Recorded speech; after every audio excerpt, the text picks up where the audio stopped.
Hola, buenos días. Enhorabuena al Independiente por montar un año más unas jornadas tan interesantes como las que hoy nos trae. Enhorabuena, Casimiro, por tu iniciativa, que yo creo que va a ser muy importante en estos momentos. Hablar de las elecciones de los Estados Unidos y de lo que va a representar a nivel mundial, además en este contexto que estamos viviendo, no deja de ser un tema tremendamente interesante. Los dos intervinientes que van a participar van a defender seguramente dos modelos de sociedad diferentes, dos modelos de partido también o de apoyo a partidos diferentes que se presentan en estas elecciones en los Estados Unidos. Si todo eso lo alineamos de alguna forma con lo que está representando de lo que no se puede dejar de hablar en estos momentos, que es la tragedia del COVID, pues yo creo que todavía va a ser más interesante. ¿Qué vamos a tener? ¿Qué vamos a tener después de estas elecciones? ¿Qué vamos a tener? ¿Qué sociedad vamos a tener después del COVID? ¿Qué papel va a representar China en este nuevo equilibrio a nivel mundial? ¿Y cómo va a influir que sea un candidato el que salga o el que no, o que salga el otro? ¿Va a aparecer la vacuna antes o después de las elecciones? Son muchas las incógnitas que tenemos encima de la mesa y que desde luego el nivel de los participantes en esta jornada yo creo que nos darán algunas pistas, y son dos grandes conocedores de la sociedad americana, nos darán algunas pistas, como decía, alguna luz de por dónde pueden atisbarse algunos horizontes. Yo quiero ser optimista, algunos horizontes que es lo que esperamos todos, de esperanza, que es lo que la sociedad necesita. Estamos hablando del país más poderoso del mundo, del país con más influencia en todos los aspectos a nivel mundial. Por tanto, el resultado de estas elecciones va a ser también determinante, no solo para Estados Unidos, sino para todos nosotros. Mi enhorabuena al Independiente, mi enhorabuena a su director y también las gracias a los dos participantes en esta jornada.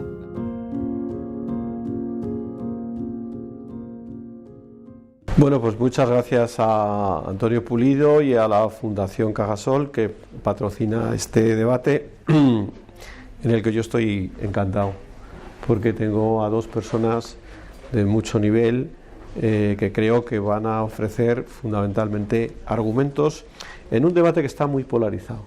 Y estamos a 15 días de las elecciones en Estados Unidos. Hay gente que dice que estas son las elecciones más importantes que se van a producir en Estados Unidos, por lo menos en la historia reciente. Y desde luego en España hay una parte de la población que sigue mucho estas elecciones. Estas elecciones están ya en el debate político, incluso interno, porque plantean cuestiones que también están en el debate político en España. Entonces, sin más, voy a presentar Miguel Sebastián.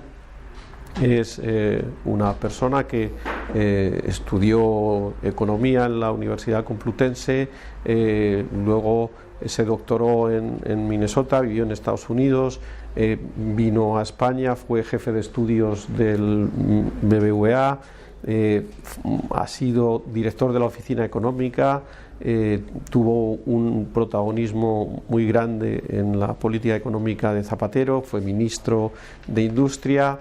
Es una persona que se ha mantenido siempre en el debate público, porque en esta época del COVID, pues los datos, cómo los ofrece y cómo los plantea, a veces incluso con una visión muy crítica sobre lo que se está haciendo, pues la han convertido pues en una persona que está en la polémica, en el debate público, y yo le tengo muchísimo respeto y cariño, porque nos conocemos desde hace mucho tiempo.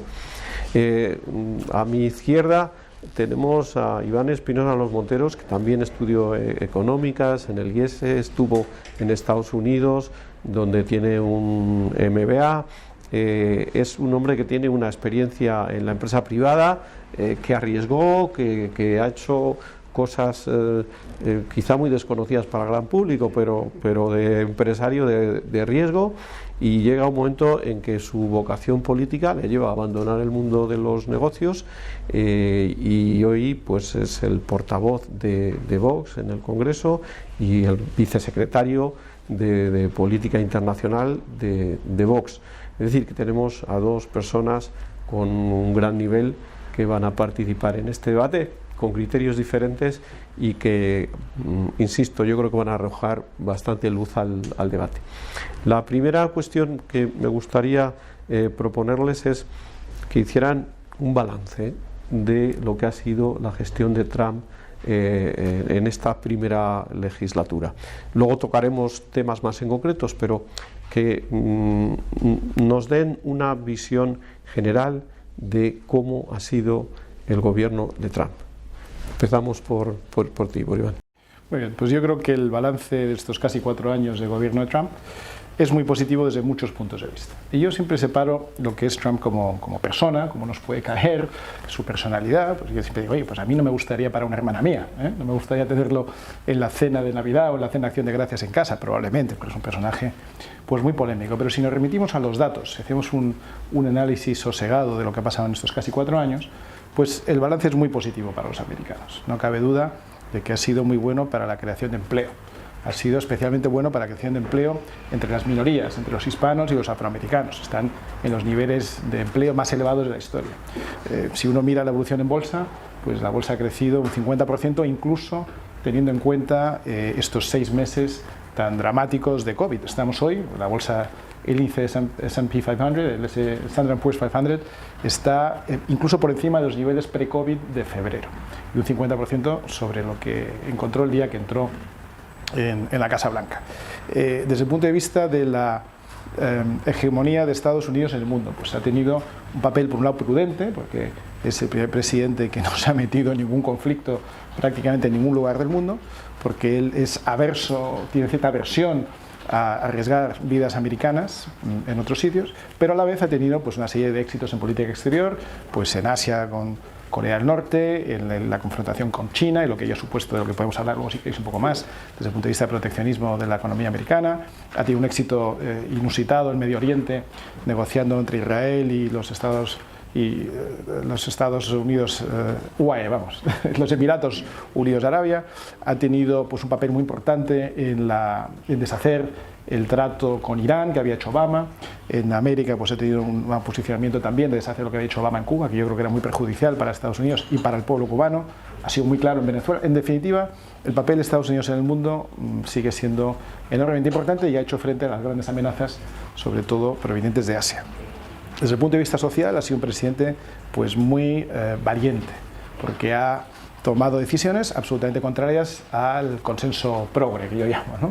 Pues ha defendido el derecho a la vida, ha defendido la ley y el orden en las ciudades de Estados Unidos frente a estados, estoy pensando por ejemplo en Washington, lo que ha pasado en Seattle, donde ha habido enormes desórdenes, donde ha habido pues una auténtica revolución marxista en las calles, que esto parece mentira que se pueda decir en Estados Unidos, pero donde movimientos peligrosos como Black Lives Matter pues ha puesto en riesgo la vida de mucha gente y hay gente que ha muerto.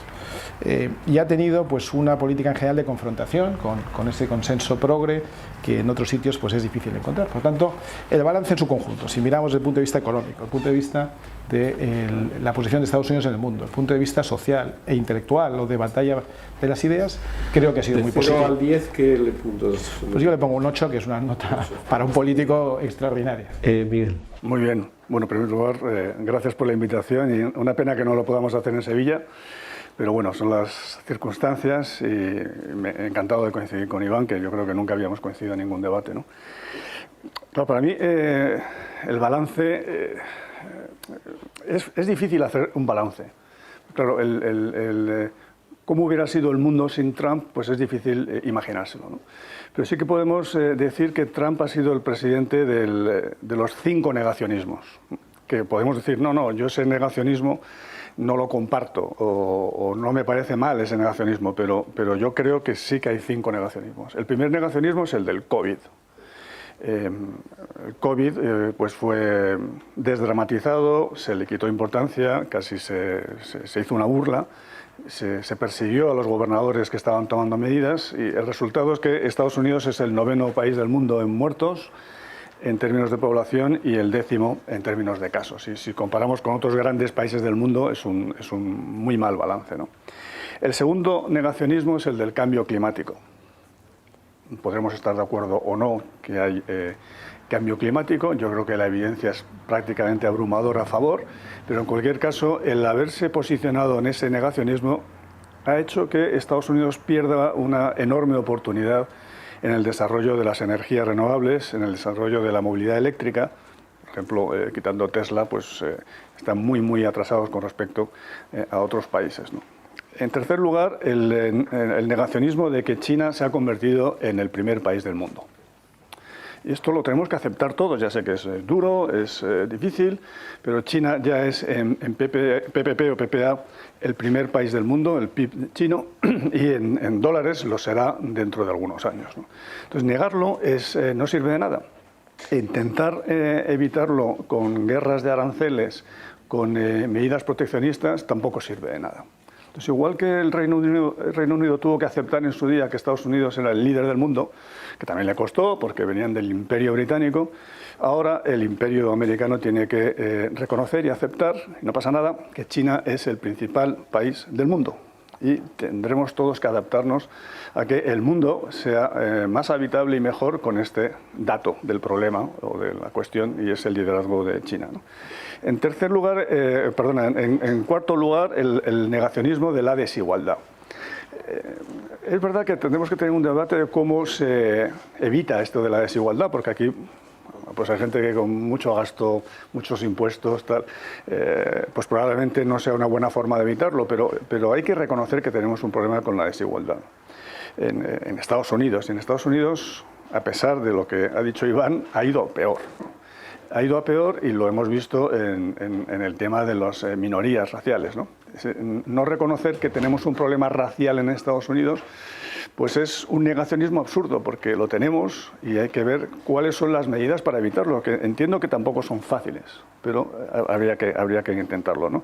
Y también con la mujer, con las minorías, digamos, LGTBI, etcétera.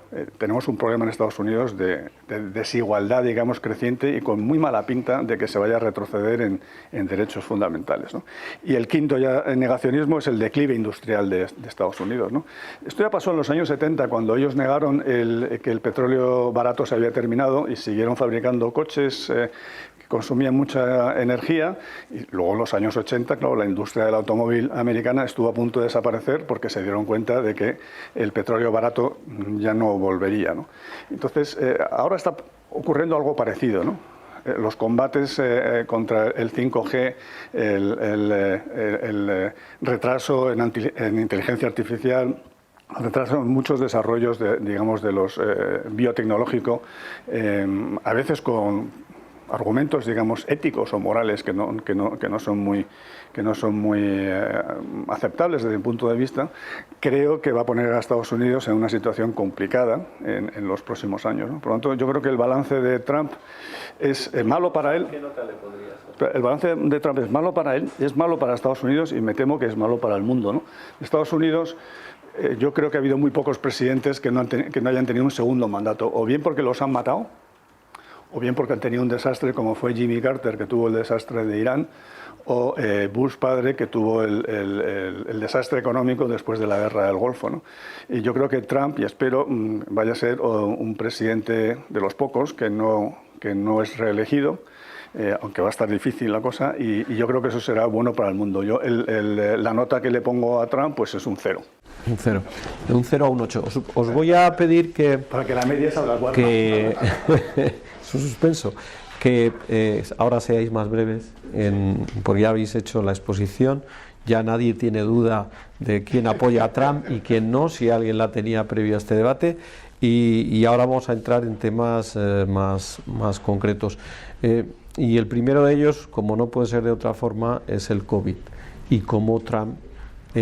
antes Miguel decía el negacionismo, pero yo creo que tenemos que dar un paso más y ver si la gestión incluso de su propia enfermedad, esta salida en tromba que ha hecho Trump después de sufrir el COVID y decir yo estoy curado, tal, os abrazaría a todos. ¿Creéis que esa gestión del COVID, pensando en las elecciones, le beneficia o le perjudica? Iván. Pues no está del todo claro. Yo creo que aquí no se puede ser tajante en ninguno de los sentidos. Para empezar, hay que tener en cuenta que Estados Unidos, que es una nación federal, es decir, que es una nación en donde distintos estados se agruparon voluntariamente para crear una nación, sin embargo, se reservaron siempre unos derechos y una independencia que hay que conocer. Es decir, la sanidad en Estados Unidos está en manos de los estados. Esencialmente, hay algunas cosas que no, pero esencialmente en manos de los estados. Y por lo tanto, la gestión de la pandemia o de la epidemia no hay ninguna duda, a diferencia en España, donde todos los días nos despertamos dudando quién gestiona esto, quién manda aquí. En Estados Unidos no hay duda, manejan la sanidad los estados. Por lo tanto, son los estados responsables de afrontar esta epidemia. Nos podrá gustar el modelo o no, a mí personalmente no me gusta, me parece que una epidemia debería ser algo que se tratara a nivel nacional, pero en Estados Unidos es estado a estado. Los 3 estados con peores índices de infección de COVID, pues son todos, digamos, gestionados por demócratas, son estados donde gobiernan los demócratas, incluido, por cierto, Nueva York, que es el estado más anti-Trump y donde más se ha extendido el COVID. También tiene que ver, lógicamente, con la densidad de población de ciudades como la propia Nueva York y otras del estado de Nueva York. En cuanto a su gestión personal, o cómo lo ha tratado él, pues es muy discutible si esto le va a perjudicar o le va a beneficiar.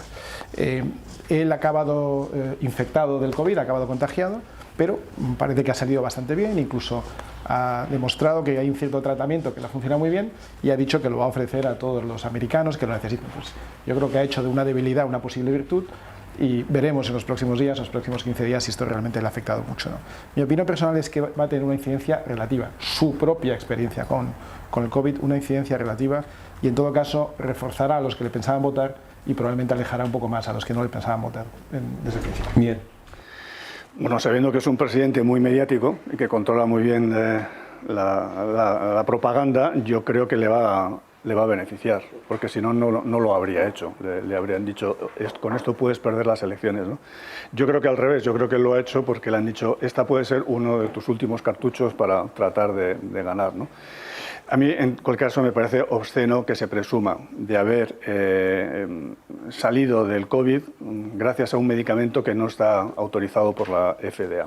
Me parece un insulto a los americanos, sinceramente, ¿no? Y que además de haber estado autorizado, que no lo está, probablemente muchísimos americanos no tendrían acceso a él porque no tienen acceso a sanidad pública universal, gratuita, y por tanto solamente aquellos que pudieran pagarse ese medicamento tendrían esa opción, ¿no? Por tanto, yo creo que habrá mucha gente que entienda este mensaje y espero que eso le perjudique, pero yo creo que de entrada él cree que le favorece, ¿no? Lo que pasa es que también es grotesco una persona que dijo que esto era simplemente una gripe y que ha tenido que pasar por el hospital y que le han tenido que dar un tratamiento especial, pues ahora presuma casi pues eso, de que es un inmortal o un vencedor frente a todos los males que vienen de China, ¿no? Escuchándote, Miguel, casi parece que estamos hablando del gobierno español, que negaba la existencia del virus, luego no va a haber más allá de un par de casos, luego mascarillas España, no, mascarillas sí. Si es curioso el paralelismo. Si quieres hablar de España, tenemos otro debate sobre España. Es curioso que cosas que aparentemente puede parecer que le perjudican, sin embargo, luego le benefician.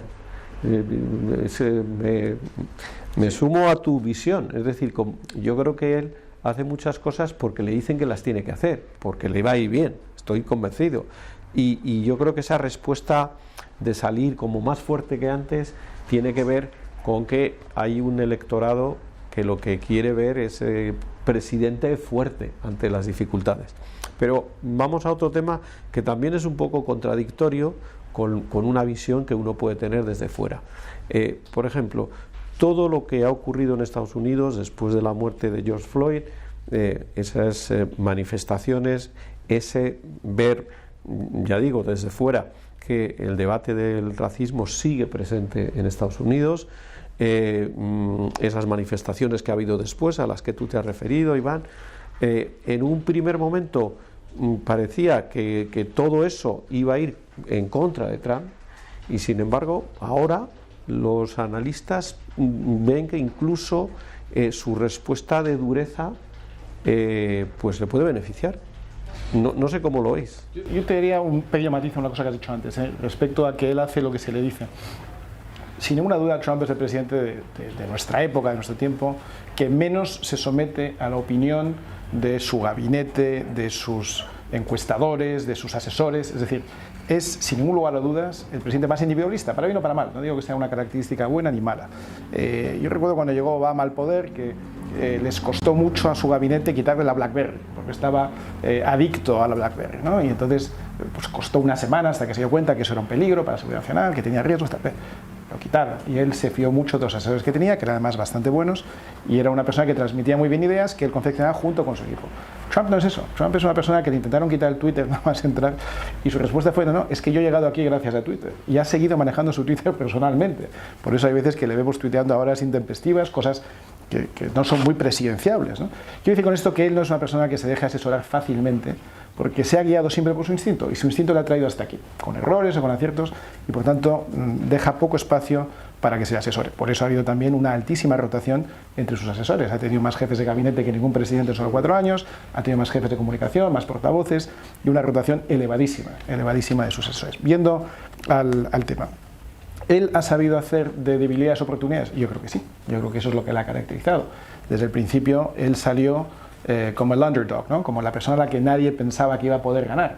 Yo recuerdo un debate entre candidatos republicanos en las primarias, en las que había pues 10 o 12, y casi se reían de él, ¿no? Cuando ya fue nominado candidato del Partido Republicano, claramente se reían de él. Todo Hollywood se reía de él, todos los periodistas de los medios progres se reían de él: usted nunca va a ser presidente. Incluso Trump, Obama, le dijo: usted nunca será presidente, y tal.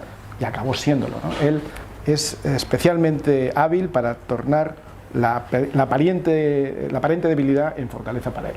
Y eso es lo que ha hecho siempre. Lo ha hecho en el mundo de las finanzas, en el mundo inmobiliario, y lo está haciendo en su mandato como presidente. Es un presidente atípico, es un presidente que no se atiene a las reglas del juego habituales, que no entiende bien, o que no se le entiende bien si uno busca izquierdas y derechas, sino que juega a otra cosa. Él juega al mundo globalismo versus patriotismo, y en eso se coloca claramente en el patriotismo. No cree en las entidades multilaterales, no cree en que otros deban decidir por él lo que es bueno para Estados Unidos. ¿Es un populista?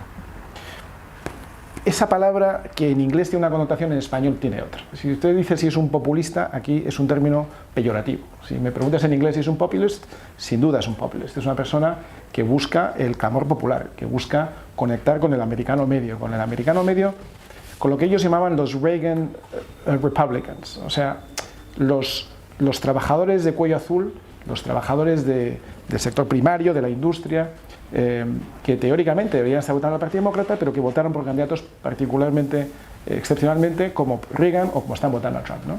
Por eso se está llevando el voto, desde luego, del Midwest y de todas zonas no urbanas. Los urbanitas votan demócrata, en Nueva York se vota demócrata, en San Francisco, en toda California se vota demócrata, pero en el medio, el americano medio, que es muy despreciado por los demócratas, esos que llaman los rednecks, o o lo que Hillary Clinton llamó ¿cómo eran? Los miserables, ¿no? Los deplorables, ¿no? Los deplorables suman más que los pijos de Nueva York, San Francisco y Los Ángeles juntos, y Boston, ¿no? Que eso es donde se vota demócrata. Y por eso ha ganado, y en ese sentido sí es un populist. No diría un populista en el sentido peyorativo que tiene en español. Miguel, estamos hablando de racismo y de si el racismo... No, pero quiero contestar el tema del populismo. Sí, yo también, creo que también. es un populista de libro. O sea, es decir, primero porque utiliza algunos medios de comunicación favorables con mentiras o falsas verdades. Miente sobre muchos datos, miente sobre muchas realidades. Segundo, porque ataca a los medios de comunicación que no les son afines. Eso es muy típico de los populistas. A él le gustaría incluso cerrarlos, yo creo, porque estamos en Estados Unidos y ahí evidentemente no se puede, ¿no? Tercero, porque achaca todos los problemas que tiene la economía americana, como todas las economías occidentales, tanto en términos de empleo, de determinados empleos, pues lo achaca a la globalización, al comercio libre, a la apertura, digamos, de las economías, y entonces defiende el proteccionismo económico, el proteccionismo comercial, y defiende también, por supuesto, que no se avance en el proceso de globalización, ¿no? Por eso yo creo que es un populista, digamos, de libro, ¿no? Por eso cuando dices la economía americana ha ido muy bien, tal, bueno, ¿cómo habría ido a lo mejor sin Trump, ¿no? Porque buena parte de los problemas que hemos tenido en el mundo antes del COVID, digamos, en estos 4 años, los ha causado Trump. Eso creo que es bastante significativo, ver la evolución del comercio mundial y lo que ha hecho este hombre con un comercio mundial que estaba muy boyante después de la crisis del 2008-2012 y cómo lo ha tumbado con sus medidas proteccionistas, y además que se han extendido ya a todo el mundo, ¿no? Por supuesto que es un proteccionista, un populista, y lo que me sorprende es que los que están todo el día con el discurso contra los populistas defiendan a Trump, porque yo estoy en contra de todos los populismos, pero no entiendo los que están en contra de algunos populismos, pero no están en contra de este populismo en particular. Pero otra vez te aterrizo en la cuestión sobre el racismo. Si tú crees que la gestión de dureza que ha hecho Trump, los problemas que ha habido como consecuencia de esta muerte, eso le ha beneficiado o no. Bueno, ha polarizado a la sociedad americana, y yo creo que él piensa que la polarización le beneficia. Entonces, yo creo que desde ese punto de vista sí que le puede, digamos, beneficiar. Yo creo que no, porque yo creo que como hay que registrarse para votar, yo creo que esta, digamos, posición tan radical de Trump, que yo creo que es muy, muy minoritaria en Estados Unidos, va a movilizar a mucha gente que igual no pensaba votar pues porque no le gusta Biden, o porque o que ya ha perdido, digamos, la fe, después de Obama ha perdido ya la fe en la política y en los gobiernos y tal. Quizás sí que les movilice, porque lo que hemos visto, además en mi tierra, digamos, en Minnesota, pues es absolutamente inaceptable, ¿no? Yo creo que para cualquier demócrata, ¿no? Sí, bueno, ya que has tocado, voy a sacar el próximo tema de debate, preguntándote a ti primero, Miguel. Has hablado de un asunto que está también en estos momentos en la discusión política en Estados Unidos, que es si estamos ante una sociedad fracturada como nunca. Es decir, si estamos ante una sociedad americana en la que es imposible poner de acuerdo a un republicano y a un demócrata, en una sociedad en la que si tú ves la Fox o ves la CNN estás viendo dos mundos completamente diferentes. O sea, esa fractura. ¿Tú cómo ves esa situación? Si es real primero, si tú lo ves que es así, y qué consecuencias puede tener. Completamente. Yo creo que esa fractura viene de la polarización, y la polarización no es casual. Yo creo que es parte de una estrategia política que creen que es rentable. Yo sí que creo que Trump tiene asesores, otra cosa es que no sepamos quiénes son, pero yo creo que sí que los tiene, ¿no? Y entonces yo creo que esos asesores piensan que la polarización le viene bien a Trump y a su proyecto, ¿no? Y en ese sentido, claro, creo que no hay nada casual, ¿no? En el tema de los medios de comunicación, yo sí que creo que se ha avanzado muy poco en tratar, digamos, de dar más peso a medios de comunicación que fueran más independientes, por decirlo así, ¿no? Yo creo que la propia sociedad americana ya no lo acepta, porque se ha metido en una batalla de unos contra otros, y por supuesto que esto es muy, muy preocupante, ¿no? Porque estas batallas de unos contra otros suelen acabar mal, ¿no? Incluso aunque no haya un nivel de violencia exacerbada, como algunos dicen, que creen que puede haber una nueva guerra civil en Estados Unidos, yo no lo pienso, pero sí que puede haber un conflicto social de una gran envergadura, porque no sabemos al final dónde va a acabar todo esto, ¿no? Y esto en parte viene por los negacionismos, ¿no? Si aceptáramos que tenemos un problema con el empleo, con la calidad del empleo, que tenemos un problema con las consecuencias de la globalización, que son desiguales, que en general es positiva, pero son desiguales, si aceptáramos todos estos problemas y los abordáramos, no tendríamos esta confrontación. Pero claro, si decimos que estos problemas vienen porque China no sé qué, o porque México nos roba los empleos o por tal, pues entonces evidentemente esto crea tensión social y polarización, que es muy preocupante, ¿no? Miguel, Iván, por favor, ¿cómo ves tú, primero, si estás de acuerdo con el diagnóstico de que existe esa polarización como nunca se ha vivido, y si esa polarización está causada porque Trump y sus asesores le dicen que eso le beneficia? Sí y no, es decir, sí estoy de acuerdo en que hay polarización, yo creo que eso es indiscutible, la hay en Estados Unidos, la hay en España. No estoy de acuerdo con cuáles son las causas ni cuáles son las consecuencias, ¿no? Es decir, la polarización es lo que la izquierda esgrime cuando la derecha se defiende de los ataques, ¿no? Es decir, la izquierda ataca, y se supone que la derecha se tiene que quedar pasivamente asumiendo el ataque de la izquierda, porque si no, entonces estás confrontando, estás polarizando, estás separando. No. La polarización la hemos visto en Estados Unidos, la hemos visto en España. Por cierto, Miguel ha dicho unas palabras que me recordaban mucho a un líder español que dijo: nos conviene que haya tensión. Seguro que nos acordamos de él, fue presidente del gobierno. Claro, cuando la izquierda separa, cuando la izquierda divide, cuando la izquierda ataca, lo que asume y presume es que la derecha nunca va a responder, y cuando responde, que en España no se ha visto en los últimos 15 años, ahora se está empezando a ver, pues entonces es que usted está fragmentando, usted está polarizando. No, mire, yo me estoy defendiendo, yo soy la resistencia, yo no estoy dispuesto a asumir sus mantras progres, entre otros motivos, porque mis ideas son sustancialmente mejores, porque se ha demostrado a lo largo de la historia de la humanidad que la idea de la libertad, la idea de la libertad en el mundo de la economía, el mundo de la libertad personal, el mundo de los medios de comunicación, estas ideas, las ideas liberal conservadoras, son las que han hecho de Europa, de Occidente, de Estados Unidos, el mejor sitio para vivir en cualquier momento de la historia. No hay un sitio superior. Si mañana tuviéramos que volver a nacer, elegiríamos sin ninguna duda el siglo XXI y Occidente, con todos los problemas, con todas las dificultades, con todos los riesgos. Si mañana uno no supiera si va a nacer de nuevo siendo hombre o mujer, rico o pobre, blanco o negro, sin ningún lugar a dudas elegiría Occidente, Europa o Estados Unidos en el siglo XXI, porque es el mejor sitio para nacer, en el mejor momento para nacer. Y lo es gracias a las ideas que defienden personas como Trump. Y lo es a pesar de ideas como las que defiende Biden. Por eso es bueno para el mundo que Trump gane, no solo para Estados Unidos, para el conjunto del mundo.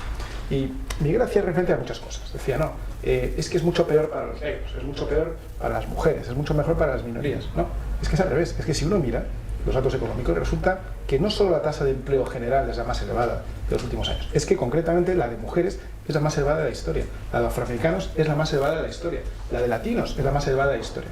La renta per cápita de los latinos en Estados Unidos, la media está en $50.000 al año, la mediana en 30.000, para ser justos. La mediana es esa que deja tantos resultados a un lado como a otro. 30.000. Para ponernos en referencia, España no llega a 30.000 de Producto Interior Bruto per cápita, de media. Es decir, los españoles de media tenemos $30.000, los americanos 50.000, los hispanos, que uno tiene la imagen de que los hispanos en Estados Unidos son pues solo la gente que le sirve en un restaurante. No, no, es que los hispanos han progresado y han avanzado de una manera que no conocemos en España, no somos conscientes. Primero el número, es la primera minoría, ya son más que los negros. Hay más personas que hablan español en Estados Unidos que en España. Pero segundo, renta per cápita. Entonces, esto no ha pasado solo con Trump. Trump lleva 4 años, esto es una evolución que viene hace mucho tiempo. Igual que el problema del racismo, que es innegable que puede existir un problema de racismo, no puede ser culpa de Trump, que lleva solo 4 años. Pero las maneras de atacar el problema del racismo sí difieren mucho si uno es de izquierdas o de derechas. Si uno es de izquierdas, se apoya a Black organización paraterrorista financiada por Venezuela, pues es un modo de hacerlo. Asaltar las calles, tomar un distrito de Seattle, prohibir que aparezca la policía, que haya un caos, que ahí solo pueda entrar la gente de izquierdas, que solo pueda entrar la gente que acepte el mantra, que uno esté tomando, como hemos visto imágenes, está tomando un café en una cafetería y te venga la masa y te obliga a levantarte puño en alto porque si no te pegan una paliza o te matan. Bueno, ese es el modelo de la izquierda. El modelo de la derecha es la ley y el orden. Oiga, usted tiene todo el derecho a expresar las ideas que quiera, pero no tiene derecho a imponérmelas a mí. Usted tiene derecho a manifestarse, pero no tiene derecho a ir asesinando a gente por la calle. Usted tiene derecho a protestar, pero tiene que hacerlo conforme unas normas. La ley y el orden frente al caos. Esta es la lección que tienen hoy en Estados Unidos. Sí, la ley y el orden es ponerle la rodilla en el cuello a una persona que ni siquiera se ha resistido y matarle en el suelo, pues me parece una interpretación de la ley y el orden muy triste. No, quería contestarte a los éxitos de la economía y de la sociedad americana. Es evidente que Estados Unidos es el país más rico del mundo, ¿no? Y yo me alegro de que así lo sea y ojalá lo sea muchos años, ¿no? Lo que no casa es esa gran riqueza con la situación social. Por ejemplo, la esperanza de vida. La esperanza de vida en Estados Unidos ha caído incluso en los últimos años, pues no casa. Yo ahora, claro, cuando a medida que envejezco, tú eres muy joven, Iván, pero yo ya voy sumando años. Yo ya voy sumando años, entonces a mí si me dan a elegir, ¿tú qué prefieres? ¿Más renta per cápita o esperanza de vida? Oye, chico, pues yo ya me lo empiezo a pensar, ¿no? Entonces el hecho de que la esperanza de vida en Estados Unidos haya caído, a mí me parece un resultado horrible, o sea, horrible. No es que no haya mejorado, es que ha caído, ¿no? Y creo que la situación social en muchas zonas de Estados Unidos ha retrocedido claramente en los últimos años. Por tanto, yo creo que hay que ser un poco más modesto sobre los resultados sociales, hacer un análisis un poco más global, ¿no? En el tema de lo que tú has visto en los medios, yo creo que esto es una prueba de la polarización. Yo es que no he visto eso que ves tú en los medios, de que en los sitios no podía entrar la policía porque estaban los marxistas, puño en alto, diciendo que Black Lives Matter, etcétera, etcétera. Yo he visto en algunos sitios donde entraban blancos, armados, disparando y matando. Es que no has visto la Fox. Es que claro, es que no he visto la Fox, entonces claro, pero yo sí que lo he visto, entonces, ¿dónde nos están llevando? Evidentemente nos llevan a una situación de polarización donde probablemente hay algunos casos como los que tú dices, no los he visto, pero desde luego hay muchos casos como los que yo digo, porque eso sí que los hemos visto. En una manifestación que vaya un tío armado y dispare y mate a gente en una manifestación pacífica contra el racismo, pues me parece preocupante y no creo que eso sea la ley y el orden. Espero que no lo sea. Digamos que según está el debate, uno podría decir, lógicamente, el mundo del dinero, Wall Street, para simbolizar el mundo del dinero, votaría a Trump. ¿Vosotros creéis que el mundo del dinero, que Wall Street va a votar a Trump? En absoluto, a Biden? en absoluto. Un pequeño matiz a eso que no ha visto Miguel, pero se lo cuento para que lo vea. En Seattle, estado de Washington, hay un barrio entero, no es que sea una calle, un barrio entero, que lo llaman CHAZ, Capitol Hill Autonomous Zone, o sea, una zona autogestionada, el ideal progre, una zona autogestionada donde no entra la policía, no entra una ambulancia, no entran los servicios sociales, no entra nadie del ayuntamiento. Una zona cedida. Empezaron tomando al asalto una comisaría, se cedió la comisaría y a partir de ahí se perdió la zona entera. Y así estuvieron 2 meses donde efectivamente no hubo ni ley ni orden, hubo todo este tipo de atropellos, todo tipo de formas de coartar la libertad y todo esto bajo el mandato y la aquiescencia del muy progre alcalde de Seattle, que probablemente no acabará reelegido porque han causado enormes destrozos. Respecto a la gente que va matando gente por la calle, efectivamente ha habido gente de ambos lados. Este caso de este delincuente que acabó muerto por acción de su detención por la policía, de eso se ha sabido mucho. Pero no se ha hablado nada de un niño de 5 años que estaba jugando en el patio de su casa y llegó un negro y le pegó un tiro por el hecho de ser blanco, ¿no? Es decir, que efectivamente la polarización hace que uno pueda ver las cosas de una manera u otra, pero uno tiene que intentar leer cosas de ambos lados. En Estados Unidos, como en España, prácticamente toda la prensa es de izquierdas, porque así es la naturaleza del periodista. Hay alguna excepción, que en España no la hay en las televisiones, por ejemplo. Hay una televisión que es Fox News, que en España no existe. Si existiera, quizá otro gallo nos cantaría. Hay algunas radios, pocas, que son claramente de derechas. Rush Limbaugh es un caso muy concreto. Y hay algún periódico, pocos, el Wall Street Journal, que sí puede tener una visión un poco más conservadora frente al muy progre New York Times y todo eso más. Y volviendo a tu pregunta, ¿Wall Street va a votar a Trump? Bajo ningún concepto. Bajo ningún concepto. Si una de las cosas más interesantes que trae Trump es marcar el gap, la diferencia entre las élites y el pueblo, y por eso se llama populista. Las élites no son de Trump, las élites son del Partido Demócrata. Es Nancy Pelosi, que se salta el confinamiento porque ella puede ir a una peluquería, los demás no, pero ella sí puede ir a una peluquería carísima saltándose el confinamiento. Las élites de Nueva York, las élites de Los Ángeles, de California, de San Francisco, esas son las que votan al Partido Demócrata, los multimillonarios. Iván, aunque les haya ido tan bien en economía, no van a votar a Trump. Ellos, vamos a ver, no se puede decir que una industria entera va a votar a un otro. Lo que digo es que Trump es la bestia negra de las élites financieras y empresariales, que no le han apoyado nunca, y en cambio es el presidente de los trabajadores americanos. Y esto es absolutamente contraintuitivo. Uno pensaría que los trabajadores votan a la izquierda y las élites a la derecha. Pues en Estados Unidos es al revés. En España pasa un poco lo mismo. Las élites apoyan a los gobiernos de izquierdas porque hacen más dinero con ellos.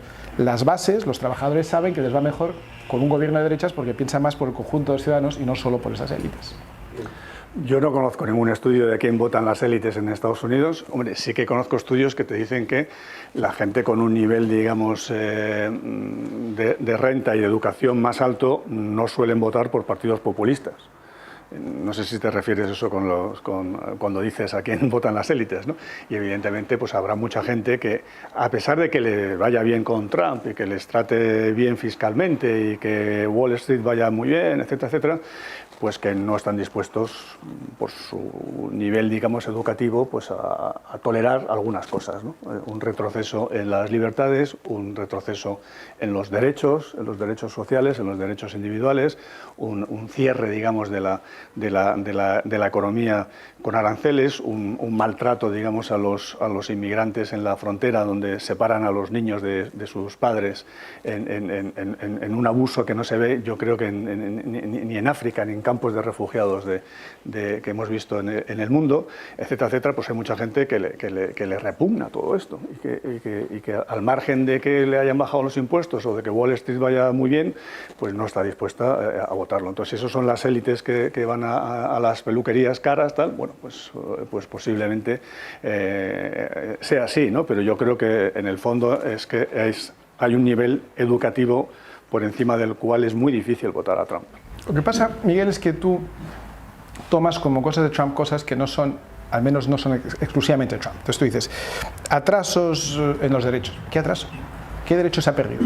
¿Qué americano ha perdido un solo derecho en estos últimos 4 años que tuviera garantizado 4 años atrás? Ninguno. Porque estamos a punto de evitarlo. Claro, evidentemente, bueno, si les dejamos 4 años habrá retraso. Mira, la barbaridad que se ha hecho con el Tribunal Supremo, que vamos, luego decís aquí, ¿cuál es la barbaridad? Luego decís aquí, no quiero hablar de España, pero luego decís aquí, bueno, pues el nombrar en periodo que se cumple electoral, la normativa. No, se cumple la normativa o no. Porque creo que no es de recibo que 15 días antes o un mes antes de unas elecciones... ¿Pero por qué? ¿Cuántos días antes es de recibo? Eso es interesante. Eso se tiene ¿Y que según hacer, qué norma? Porque eso se tiene que hacer por parte de un presidente que esté consolidado y este no lo está. Pero eso es tu opinión. Esa es tu opinión. Mi opinión es que está súper consolidado. No, es lo que ocurrió también con Obama, ¿no? Y Obama cedió incluso más tiempo, no fue un mes, fueron varios meses. Es que Obama tenía un Senado que no le confirmaba. En cualquier caso, cuando tú nombras a un miembro del Tribunal Supremo que ya empieza a hablar de que esto del aborto ya veremos. O sea, que no te gusta la candidata. No es que no me guste. A mí lo que me preocupa es que algo que se ha conseguido en los años, te voy a decir que 70 en Estados Unidos, cuando aquí estamos todavía en el debate, que es el derecho de las mujeres a decidir sobre su maternidad o no, se vaya al traste. Algo que se había conseguido hacer relativamente poco en Estados Unidos, como es el derecho de las personas del mismo sexo a tener igualdad en el matrimonio, en la adopción, etcétera, etcétera, se vaya al traste. Estos son derechos que ahora, si la izquierda no se moviliza, se van a perder. Por eso, eso sí que es común a muchos países. Interesante, pero si no dejamos, si no actuamos a tiempo, todos esos derechos se pierden. Y en Estados Unidos yo creo que hay mucha gente que está preocupada porque esos derechos, si no se actúa a tiempo, se puedan perder. Hay mucha gente de centro, incluso me atrevería a decir que de centro-derecha, incluso republicanos, ¿no? Por acabar lo que estaba diciendo, porque antes has dicho varias cosas. Has dicho primero los atrasos, ahora entramos en eso. Has dicho el tema de las fronteras. Mira, el presidente que más kilómetros de frontera levantó entre Estados Unidos y México se llama Bill Clinton. El segundo que más kilómetros ha levantado se llamaba Barack Obama. Y el tercero, con muchísima distancia, ha sido el señor Trump. Por lo tanto, Trump no ha hecho nada que no hicieran antes los demócratas. Y que está bien hecho, porque una nación tiene derecho a defender sus fronteras y a dejar que pase aquellos que quieren que pase. Luego está muy bien hecho. Lo hizo muy bien el señor Clinton en eso, lo hizo muy bien el señor Obama y lo está haciendo muy bien también el señor Trump. Luego podemos discutir, como es natural, de cuál es la manera más humanitaria de aquellas personas que han entrado ilegalmente, devolverlas a su país de origen, que es lo que tenían que estar haciendo todos los países del mundo. Yo, como tú, que hemos sido inmigrantes a Estados Unidos, pues lo hemos hecho con un visado, con un permiso, con una autorización, que no es fácil y que requiere pues una serie de trámites y de tiempos que llevan. No se me hubiera ocurrido quedarme un solo día más allá de lo que permite mi visado, como no se me ocurre, por cierto, hacerlo en China, donde si te quedas un día te detienen. Y respecto a los atrasos y los derechos que estabas diciendo, es curioso que menciones el tema del aborto, porque el tema del aborto se tolera efectivamente desde los años 70 precisamente por una sentencia del Tribunal Supremo americano, Roe versus Wade. ¿Por qué? Porque en ese momento el Tribunal Supremo estaba con una mayoría progresista. Las reglas del Tribunal Supremo y de su confección dicen que los cargos son vitalicios, que es una gran norma, porque de esa manera te puedes asegurar de que los jueces son independientes, no depende de que le renueven el cargo el partido de turno o el ejecutivo de turno. Y resulta que cuando un miembro del Tribunal Supremo muere, como lamentablemente ha muerto ahora Ruth Ginsburg, pues tienes la obligación y el derecho de rellenar ese cargo. Si te toca en una época demócrata, lo más probable es que los candidatos sean más bien progresistas, pero no es seguro, porque depende de su confirmación en el Senado. Al señor Obama lo que le pasó es que tenía una mayoría en el Senado contraria, porque era republicana, y por eso no pudo confirmar a ninguno de sus candidatos. Hoy, Trump tiene una mayoría en el Senado que es republicana, y por eso está en su perfecto derecho, e incluso obligación, de rellenar ese hueco, por cierto, con una jurista absolutamente brillante. Yo estuve escuchando ayer los hearings del Senado y me quedé impresionado de su capacidad intelectual. Le hicieron 12 preguntas seguidas bastante sofisticadas, no tomó nota ninguna, contestó a las 12, no solo recordando la pregunta, sino contestando con datos a cada una. Y si lo que te preocupa y no te gusta por lo que has dicho es que es conservadora, claro, es que así es la vida, es que no todo el mundo es progresista. Entonces, hay jueces que son conservadores, hay jueces que son progresistas. Si tú mismo lo acabas de reconocer, tú me dices que en los años 70, gracias a la composición del Tribunal Supremo Progresista, se permitió el mal llamado derecho al aborto, que es el derecho de la mujer a decidir sobre su maternidad. Sí, entonces, tú mismo lo has reconocido. Claro, si no habido que una los progres son composición abortistas sin ninguna duda, y que los conservadores son pro vida tampoco hay ninguna duda. Yo soy pro vida. Luego ese derecho se consiguió gracias a esa mayoría. Por tanto, darle la vuelta a esa mayoría, y sobre todo cuando la gente, los nuevos que llegan a esa mayoría en el Tribunal Supremo no aceptan que eso ya es parte de la realidad americana y de la realidad mundial. Es como si aquí, viniera igual un partido, que no aceptaron los anteriores como si aquí viniera un partido político ahora y dijera que el matrimonio homosexual lo va a abolir. Pues es que sería inaceptable por la sociedad española. Miguel, lo que estás definiendo es que las ideas conservadoras son inaceptables. Es que es lo que estás diciendo, que es un poco lo que dice la izquierda americana. Lo que tú dices es, solo mis ideas prevalecen y las demás no sirven. Yo no digo que sea inaceptable. Yo digo que la gente tiene derecho a resistir el que se pierdan esas libertades y esos derechos. La ley y la norma está por encima de los deseos de gente, por muy progresista que sea. Entonces, si la ley y la norma dicen que tiene derecho a nombrar una candidata al Tribunal Supremo, pues tiene derecho a hacerlo. Y si esa candidata, pero él debería nombrar a un progre. Evidentemente que ha sido legal. Si no fuera legal, estaría ahora con problemas muy serios. Debería esperar a ver si pierde para que nombren un debería esperar a ver cuál es la decisión de los americanos sobre la composición del Senado. Es muy interesante. Y sobre la Porque lo que está diciendo, ahora, acabo con esto, va en línea de lo que quiere el Partido Demócrata. Lo que está diciendo el Partido Demócrata ahora es, vale, esta es la ley que nos ha valido durante muchos años, porque ganábamos. Pero ahora que perdemos, vamos a hacer otra cosa. Si ganamos, y lo están diciendo, vamos a hacer el Supreme Court Packing. Es decir, en vez de tener 12, me parece que son 12 miembros, vamos a meter 18 cuando gobernemos. Porque así no podemos quitar a nadie que están, pero meteremos 6 progres y volveremos a ganar la mayoría. Es decir, cuando la norma me favorece, esto es democracia. Cuando la norma me perjudica, cambio las normas. Porque tú, por ejemplo, vamos a ver, tú, por ejemplo, si hay un resultado electoral en Estados Unidos con una composición, en el Senado o lo que sea, que hace que se vuelva a la esclavitud, tú dices, oye, es lo que han decidido los americanos. Estás mezclando derechos humanos fundamentales con derecho positivo, que es muy distinto. Bien, ¿dónde llega la línea? Porque para mí el derecho de las mujeres a decidir sobre su maternidad o no es parte de los derechos humanos. Para mí el derecho de las personas del mismo sexo a casarse, a tener el derecho de una mujer a elegir su maternidad es parte de los derechos humanos. Con anticonceptivos, pero el aborto no es un anticonceptivo. Sois muy buenos en poner el nombre a las cosas para que parezca lo que no son. Pero el derecho a maternidad no se discute. Cualquier mujer puede tomar anticonceptivo, como es absolutamente natural. Muy distinto es matar a un ser humano en su estado embrionario. Eso no es el derecho a maternidad. Eso es el derecho pero no vamos a discutir ahora sobre el aborto. Aunque este debate... Sí, sin duda. Y este debate es muy interesante, pero se nos sale un poco. Es el debate sobre el aborto. Si queréis un día, yo os convoco a debatir sobre el tema. Pero bien. Esta es la historia. Si uno no está de acuerdo, entonces es una regresión sobre las libertades. Bien. Si uno no acepta el consenso progre, entonces no es constitucional, no es democrático. Pero bueno, vamos a avanzar en un tema que habéis puesto sobre la mesa. Miguel, todo el consenso es bueno. Miguel e Iván, os llamo al orden, por favor, y os saco otro tema encima de la mesa que lo habéis tocado los dos y es muy interesante. Es el tema de la inmigración, de cómo Trump ha abordado el tema de la inmigración y cómo puede también parecer un poco contradictorio que no se sabe muy bien si esa dureza, que lo lógico sería pues que el voto latino, por ejemplo, pues se fuera completamente hacia los demócratas, por ejemplo, pero parece que eso no es así, aunque las encuestas dan una ventaja a Biden en estos momentos. Pero me gustaría saber vuestra opinión, con pasión, como lo habéis demostrado ahora, si esa política es buena y si le beneficia a Trump. Iván. Yo vuelvo a los principios, es decir, ley y orden. Tiene que haber pocas leyes y que las que haya se cumplan. Y el tema de inmigración es clarísimo. Estados Unidos es un país formado por inmigrantes, no cabe ninguna duda. No hay prácticamente nativos, porque los esquilmaron, no como en Hispanoamérica, que afortunadamente pues, los españoles, en vez de esquilmarlos como hicieron los ingleses en Norteamérica, nos mezclamos con ellos y por eso hoy todavía hay una enorme cantidad de nativos americanos, de México hasta Tierra del Fuego. De México para arriba, pues quedan muy pocos porque, como digo, los esquilmaron y son prácticamente todos inmigrantes. Podrán ser inmigrantes con 300 años o 250 años de antigüedad, o con 250 días, pero son prácticamente todos inmigrantes. Pero eso sí, hubo un momento en que se decidió cuáles eran las normas para inmigrar.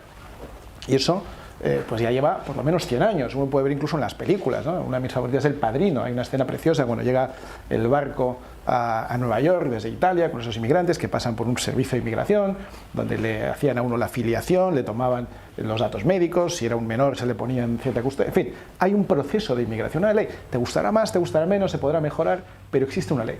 Y aquellos que cumplan la ley podrán inmigrar. ¿Qué es lo que dice Trump? Estados Unidos es un país abierto a la inmigración legal, como es natural. Y Estados Unidos tiene derecho, como todas las naciones del mundo, a escoger qué inmigrantes quiere, como es absolutamente natural. Y de hecho, desde hace décadas por lo menos, Estados Unidos publica todos los años una lista muy comprensiva de qué tipo de inmigrantes está buscando. ¿Por qué? Porque les hace falta ingenieros de software, les hace falta dentistas, o les hace falta fontaneros con especialistas en plásticos y PVC, lo que sea. Ellos deciden cuánta gente necesitan y sacan, digamos, a concurso o sacan esos permisos de inmigración para que los inmigrantes que tienen ciertas capacidades vengan y trabajen ahí. Segundo, tú dices, el voto inmigrante lo lógico es que fuera a los demócratas. No, precisamente los hispanos vienen huyendo de países que han sufrido los rigores del socialismo o del comunismo. Jamás un cubano votará por el socialismo, jamás un venezolano votará por el socialismo. En general, nadie que haya experimentado el socialismo o el comunismo en sus propias carnes vota eso voluntariamente, nadie. En Europa pasa lo mismo, cuando cae el muro de Berlín hay carreras de un lado a otro, pero todos corren hacia el mismo lado. No hay un solo alemán occidental que corra a entrar en Alemania oriental, es al revés. El comunismo hace que la gente quiera escapar. Por eso hoy países como Bulgaria o Polonia o Hungría rara vez van a votar al socialismo porque lo tienen muy cercano en su memoria y no quieren ni verlo. Por tanto, es lógico que los inmigrantes que provienen de países especialmente socialistas o comunistas, que son estados fallidos, cuando llegan a Estados Unidos lo que buscan es escapar de lo anterior. ¿Cómo van a volver a votar a un partido demócrata que está absolutamente radicalizado, escorado hacia la izquierda, influido por Black Lives Matter, que es un movimiento marxista y, como digo, financiado por Venezuela? ¿Cómo van a, ellos que lo han experimentado, cómo van a huir de eso para volver a elegir eso voluntariamente? Es absurdo.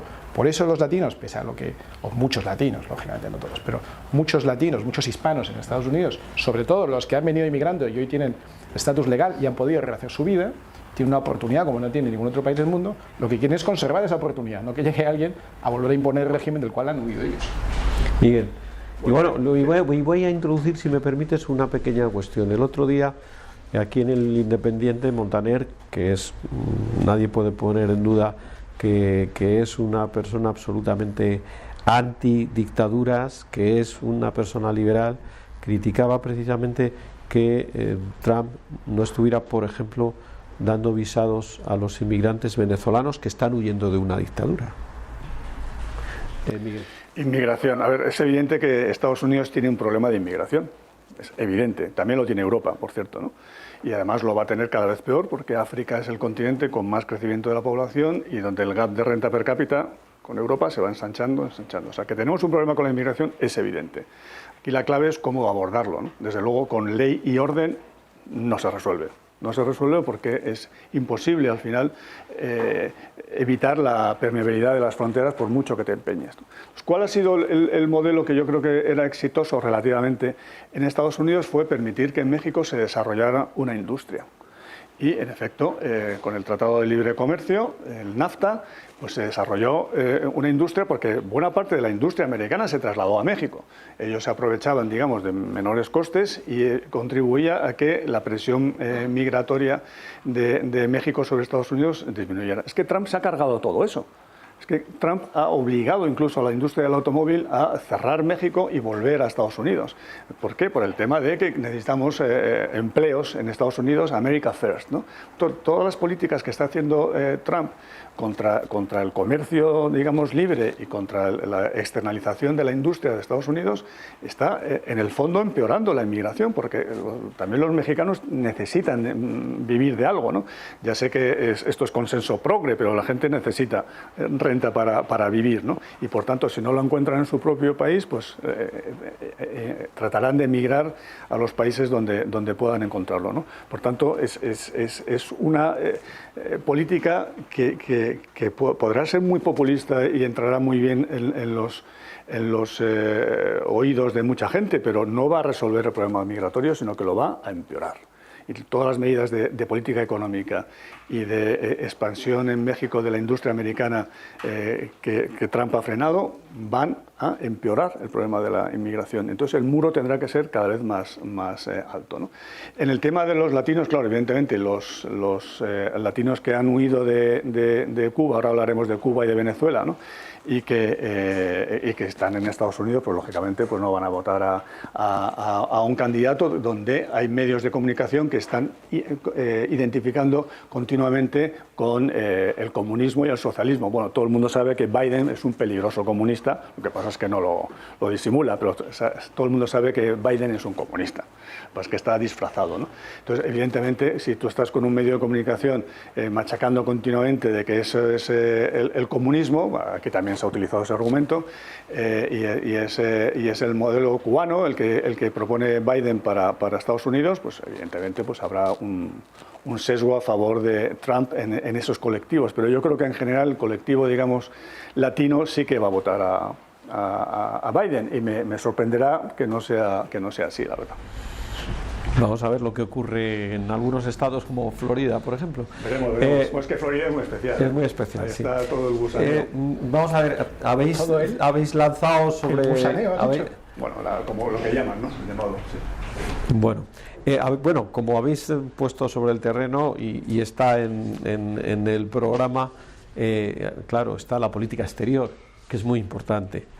Y claro, aquí tenemos varios aspectos. Es la política, Iván lo ha mencionado al principio, que ha tenido unos resultados criticables o no, pero en Oriente Medio no, digamos, la paz mundial no se ha resentido, al menos ostensiblemente, en estos últimos años, pero hay algunos problemas con Latinoamérica. Está el problema de Venezuela, está pues el liderazgo de China. ¿Cómo vamos a enfrentar ese problema? Y está algo que a mí me interesa mucho que toquéis, que es la relación con Europa, que eso sí que se ha notado, que ha habido un cambio, en mi opinión, si me permitís que por primera vez lo explicite, a peor con Trump. ¿Qué beneficios o qué perjuicios va a tener que gane uno u otro las elecciones? Vamos a circunscribirlo solamente a la política internacional. Iván. Bueno, yo en primer lugar querría recordar que Trump se está presentando como presidente de Estados Unidos, no como presidente del mundo. Es decir, su objetivo no es mejorar el mundo entero, como aquí cuando votamos nuestro presidente no digas el presidente de un país, dentro de que tendrá que colaborar con los presidentes de otros, los líderes de otros países, pero su responsabilidad, aquello para lo que vota, es mejorar la vida de los suyos, y por eso, de los suyos primero. Por eso el eslogan de American First es muy bueno.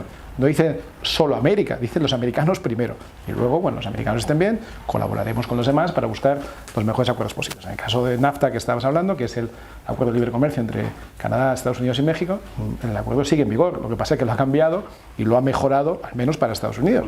Lo ha mejorado porque permite que Estados Unidos, aparte de importar, también pueda exportar a México, cosa que le costaba mucho, especialmente en productos agrarios. Pero volviendo al tema, si la llegada de Trump va a ser buena o mala, depende para quién. Yo creo que la llegada de Trump y su continuidad es buena en general para la libertad, es buena para Occidente, es buena para los valores que han hecho de Occidente, como digo, el mejor, como he dicho antes, el mejor lugar para vivir. Y claro que es mala para China. China es una fuerza ante la cual Miguel está diciendo que nos tenemos que rendir. Lo ha dicho en su tercer negacionismo, ha dicho hay que aceptarlo, negarlo no sirve nada, hay que reconocerlo. China es número uno, no nos podemos resistir, la resistencia es inútil, como decían en la guerra de las galaxias. Yo no he dicho que hay que rendirse. Negacionismo, tal, el que lo niegue. Mira, claro. China sin duda es una potencia enorme, el propio tamaño es ya en sí mismo pues un arma contra la que es muy difícil luchar, pero que hay que resistirse, claro que hay que resistirse a algunas partes de la política expansiva china, sobre todo lo que tiene que ver con pues un sistema político iliberal, un sistema económico basado en las subvenciones, un sistema comercial basado en un tipo de cambio impuesto y artificial, un sistema comercial, por cierto, basado en que yo exporto todo pero no permito que se importe, un sistema tecnológico basado en copiar, en hacerse con la tecnología de otros países para uso propio e impedir que la tecnología desarrollada en China se pueda utilizar en otros sitios.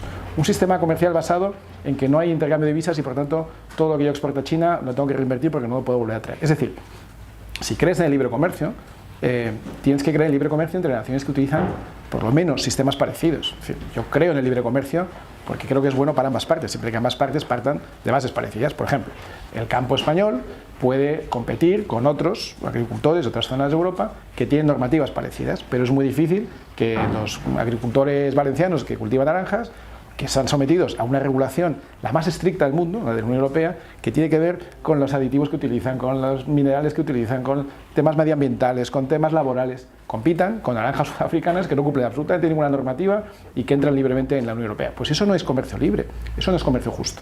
La justicia es que cada país o cada productor haga las cosas de la mejor manera posible y compitan en igualdad de condiciones con otros que se someten a las mismas reglas. China no somete a su sistema productivo a ninguna regla. Por supuesto, no cumple ninguna de esas normas medioambientales que tanto gustan a los progres, que China impone a los demás, pero que China no cumple. Por lo tanto, naturalmente que los productores de Occidente, los que fabrican productos y servicios, están en desigualdad de condiciones con China. Y Trump lo ha demostrado y lo ha señalado, y ha sido el primero que ha plantado cara ante esa desigualdad ante los chinos. Y eso tiene repercusiones muy positivas. Tú decías el negacionismo del declive industrial.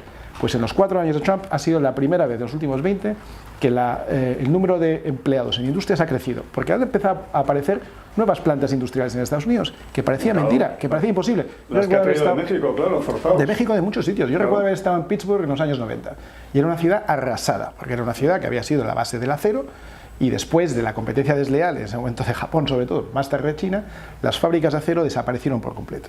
Como desaparecieron las fábricas de acero, pues afectó a la industria automovilística de Detroit, otra ciudad arrasada. Hoy, en Pittsburgh, vuelve a haber fábricas que antes eran inimaginables. ¿Por qué? Porque el coste unitario de la mano de obra empieza a ser menos importante que el conjunto de costes con mayor robotización. Tú decías antes que Estados Unidos está atrás en inteligencia artificial. Estados Unidos es el líder mundial en inteligencia artificial, en desarrollo de software, en aplicaciones. Puede que esté un poco por detrás de China en infraestructura y telecomunicaciones, pero en inteligencia artificial, desarrollo de software, robotización, es líder mundial, no hay ninguna duda, tanto en investigación y desarrollo en las universidades del MIT o de Harvard, como en aplicaciones en la costa oeste en California. Por tanto, en Estados Unidos se vuelve a fabricar, vuelve a haber trabajos de cuello azul en fábricas, que por cierto, trabajos industriales son bastante bien remunerados y bastante estables. Cuesta mucho montar una fábrica, pero normalmente las fábricas no se mueven de sitio fácilmente. Ha habido una época de deslocalización por menores costes unitarios laborales en Asia, y ahora, gracias a Trump, están volviendo en menor medida, porque las fábricas ya emplean menos mano de obra por unidad producida que antiguamente, pero están volviendo a propiedad en la historia, y es un éxito sin precedentes para la industria americana y para el trabajo de americano. Y por concluir, el posicionamiento de Estados Unidos en el mundo versus China, en Oriente Medio, donde ha conseguido algo que es que yo recuerdo perfectamente en diciembre de 2016, según entregaba el poder Obama a su secretario de Estado John Kerry, diciendo: es imposible llegar a un acuerdo entre Israel y otros estados árabes sin que antes llegue a un acuerdo con Palestina. Solo si se pasa por Palestina se podrá acceder a otros acuerdos de paz con otros países árabes. Bueno, pues Trump ha demostrado que se puede llegar a acuerdos entre Israel y otros estados árabes sin necesidad de someterse al Estado palestino, que ha sido un absoluto fracaso y un absoluto óbice para la consecución de acuerdos de paz en los últimos 25 años. Ya ha firmado 2 tratados de paz, solo por eso merecería un Nobel de Paz o 2, porque si a Obama se lo dieron después de bombardear no sé cuántas ciudades, a Trump, que no ha bombardeado ninguna y encima ha conseguido acuerdos de paz, le tienen que dar un Nobel de la Paz al año. Pero claro, como el Nobel de la Paz está para Rigoberta Menchú y para Obama, pues yo creo que no se lo van a dar. Muy breve. Aparte de todos los temas estos, toca también un poco de Europa. Sí, América Latina, muy brevemente. Claro, yo creo que había un proceso de transición democrática en Cuba que había un incipiente proceso que fue boicoteado por Trump. Y evidentemente se ha parado. En los últimos 4 años, pues Cuba no ha avanzado, pero sí que en los últimos años de Obama, y además protagonizado por Kerry, sí que había un plan, por lo menos, para democratizar Cuba y para salir, digamos, de la dictadura cubana, ¿no? Venezuela no hay ningún plan. Estados Unidos no tiene ningún plan para cómo resolver el nudo, digamos, complicado de un país tan importante como Venezuela. El resto de América Latina. Estados Unidos ha dejado a América Latina con el COVID a los pies de los caballos, porque es muy bueno decir: yo tengo mi Banco Central, mi Reserva Federal, que riega de dinero esto para solventar el problema de liquidez. En Europa lo mismo con el BCE. Pero ¿quién puede crear liquidez en América Latina? Ninguno, porque esos bancos centrales no pueden crear liquidez, porque no tienen una moneda suficientemente fuerte para crear liquidez, ¿no? A no ser que quieras meterte en procesos inflacionistas, que es lo que acabaremos teniendo. Estados Unidos ha dejado absolutamente a América Latina a los pies de los caballos, ¿no?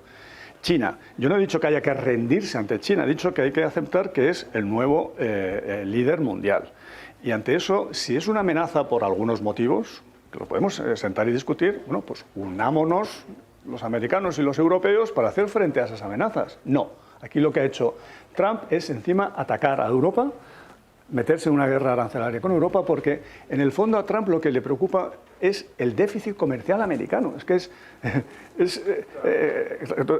lo único, su obsesión. Y, por cierto, el déficit comercial americano ha empeorado con Trump, lo cual no deja de ser paradójico. Tanta medida, tanta arancel, tanto proteccionismo para que luego te empeore tu variable clave de referencia, ¿no? Entonces, pero volviendo a Europa, yo creo que lo suyo es que Estados Unidos se acercara a Europa y dijera, oye, vamos a hacer frente como un equipo a las amenazas de China, que habría que definir exactamente cuáles son. Porque lo cierto es que al final, cuando hemos necesitado mascarillas en Europa, no han venido ni Alemania ni Estados Unidos, han venido de China, y son los que nos han traído aviones con las mascarillas, ¿no? Y lo mismo están haciendo con África y lo mismo están haciendo con América Latina. Por eso pues, se van a convertir en el líder mundial, porque no están, por lo menos intentan no dejar a los países a los pies de los caballos, ¿no? Y en ese sentido, ellos dicen, queremos ser líderes en Asia, pero también en el mundo, y han hecho la estrategia de la nueva ruta de la seda, porque ellos quieren al final atraer a Europa a a su lado, ¿no? Entonces, en esta guerra entre Estados Unidos y China, yo creo que Estados Unidos se equivoca en no poner a Europa de su lado, y al final China lo va a conseguir, ¿no? Entonces yo creo que será un nuevo error de Trump el no haber hecho un frente común con Europa, ¿no? Como pequeño apunte, has dicho una cosa que me ha llamado la atención, que es que la balanza comercial americana ha empeorado en estos últimos 4 años. Claro, la verdad es que lleva una tendencia que lleva así décadas, ¿no? Pero resulta que la balanza comercial como porcentaje de Producto Interior Bruto ha alcanzado las mejores cuotas en estos 4 años de todos los últimos 20, que lo acabo de mirar ahora. Es decir, la balanza comercial es el resultado de diferencia entre importaciones y exportaciones, que no se cambia de un año para otro, es una tendencia. Y teniendo en cuenta el Producto Interior Bruto, que es una evolución para ver cómo cambia el país, pues la menor diferencia o el menor porcentaje de balanza comercial negativa respecto al Producto Interior Bruto los últimos 20 años se han dado las 4 veces en los últimos 4 años. Es curioso, es decir, que Trump algo está haciendo bien. La tendencia es muy positiva. Otra cosa es que se pueda atajar un problema de esas características en solo 4 años. Ni siquiera en 8 lo puede hacer, pero sí puede poner el rumbo de ese transatlántico apuntando hacia una mejor dirección. Si tú pones aranceles a las aceitunas españolas, al final, bueno, eso es otro problema. No, eso es cómo se consigue y se perjudica a España. Que a mí no me gusta que perjudique a España. Y China te dice que vengan las aceitunas españolas. Al final, ¿quién se lleva el gato al agua? ¿China o Estados Unidos? Pues eso es lo que pasará. Pues será mejor. El problema de las aceitunas españolas para te pondré. Bien, bueno, pues entonces aceptemos que la estrategia, digamos, internacional de Trump es un desastre, incluso para Estados Unidos y para el resto del mundo. Y está fortaleciendo a China. Pero precisamente que Trump, lo que le preocupa, como es natural, es su país, sus paisanos, sus votantes. Y después, que el mundo vaya bien, porque el mundo vaya bien es bueno para todos, no es bueno para Estados, es bueno para todos. Y en el caso concreto de las aranceles que pone, a mí no me gusta. A mí no me gusta que os haya puesto por Esa España. no es una actitud del país líder en el mundo. Un país líder en el mundo pues nunca el país líder puede del mundo es China, ¿no? Has dicho. Entonces China es la que tenga que preocuparse de porque esto. el país líder del mundo no puede decir America First. O sea, eso nunca lo dijeron los americanos después de la Segunda Guerra Mundial. Eso lo iban diciendo desde 1898, desde que nos hunden el Maine para tomar el liderazgo. Pero cuando ellos hacen el plan Marshall y intentan, digamos, la reconstrucción de Europa e intentan ayudar a América Latina en el desarrollo económico, ellos no dicen America First. Pues claro que sí. Por supuesto es que el plan Marshall es un plan de defensa ante la expansión del comunismo. Evidentemente, pero podrían haber dicho... Exactamente. Pero eso es autodefensa. No es autodefensa. Claro, eso podrían haber dicho, ahí os quedáis los europeos con vuestro problema, ya lo resolveréis, que nosotros América First. Y ellos dijeron, no, eso vamos a ir a evitar, eso es un país líder en el mundo, a evitar que el comunismo llegue al resto de Europa. Eso es lo que hace un país líder, no dice America First y ahí os las entendáis los europeos. Insisto, en que no es America only, no es solo América, es primero América, que es su país, y luego los demás. Y a mí me encantaría que nuestros líderes dijeran eso también, primero los españoles. Y cuando ya tengamos todo esto bien organizado, naturalmente que intentaremos que en nuestro perímetro, en nuestro alrededor, podamos resolver los problemas de la gente pero primero los nuestros, como es absolutamente natural. En estos momentos, las encuestas, la media de las encuestas, le dan favorito a Biden, y por un porcentaje apreciable. Pero, ¿quién creéis que va a ganar?